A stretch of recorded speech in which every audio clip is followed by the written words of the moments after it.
Donc, nouvelle vidéo concernant l'utilisation de Pandas pour faire de la sélection-filtrage. Sélection-filtrage ici sur les valeurs et donc pas sur les lignes ou les colonnes, donc pas sur les labels. Je vais utiliser le même dataset que j'avais utilisé pour les autres vidéos. Donc, j'ai importé DF, le fichier ozone.txt qui est un fichier CSV et je l'ai lu et donc je l'ai mis la variable df ozone. Donc, on va travailler sur celui-ci. Je vais faire un df ozone, je vais faire un describe dessus pour voir les valeurs minimum et maximum et je vais vous montrer comment on peut filtrer des valeurs avec la méthode .between. C'est une méthode qui n'existe pas sous Python et qui est propre à Pandas et qui peut être assez utile. Ça va être plus rapide pour faire des sélections entre deux valeurs, surtout pour les valeurs numériques, mais on peut le faire aussi sur des formats texte, mais ça va être beaucoup plus souvent le cas sur des valeurs numériques. Et vous allez voir que ça va être plus lisible et plus rapide d'utiliser cette méthode que, on va dire, une méthode plus ou moins standard sous Python. Donc, je vais déjà vous montrer ce que j'appelle une méthode standard sous Python. Donc là, j'ai fait un describe et admettons qu'on voulait faire une sélection de valeurs minimum et valeurs maximum, disons, sur la première colonne.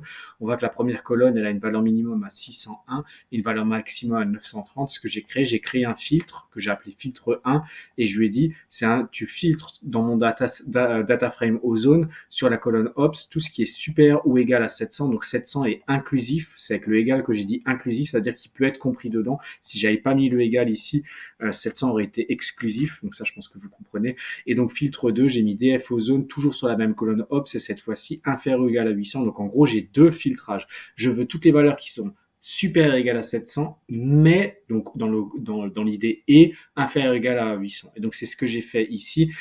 Là je fais j'ai appelé mon data frame df ozone. Comme je vais faire un filtrage sur des valeurs, ça sera avec le point lock, la méthode point lock crochet. Donc point lock ouverture de crochet, fermeture de crochet.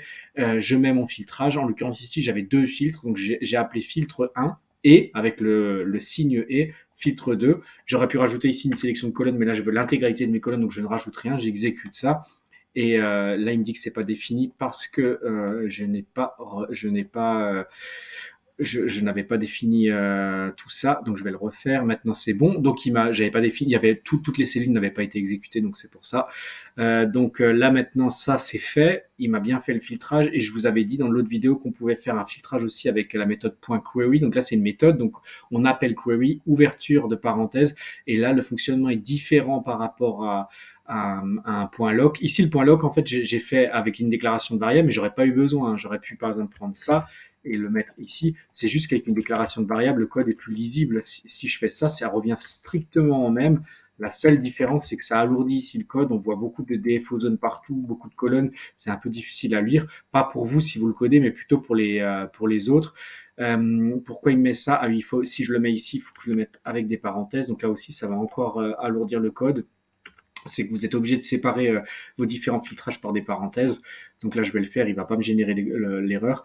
Et ça revient, on va dire que ce code, l'équivalent de ce code avec la méthode .lock ouverture de crochet, qui n'est pas une méthode d'un point de vue Python, c'est pas une fonction, c'est une méthode de sélection, on va dire une manière de sélectionner. Donc avec .lock ouverture de crochet, il y a une autre méthode, et cette fois-ci, je parle bien d'une méthode Python qui peut exister sous Pandas, qui s'appelle .query avec les parenthèses, puisque c'est une méthode. Et dans ce cas-là, vous mettez le nom, vous ouvrez avec des guillemets et vous refermez avec des guillemets, donc simple ou double. Vous mettez le nom de la colonne.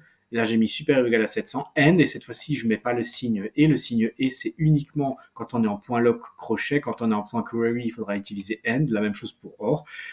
On écrira or ici, on mettra la barre ici.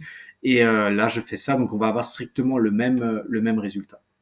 Donc voilà un peu les deux manières de faire quand vous avez des valeurs. Vous pourriez le faire, comme je l'ai dit au début de la vidéo, sur des valeurs textuelles. Hein.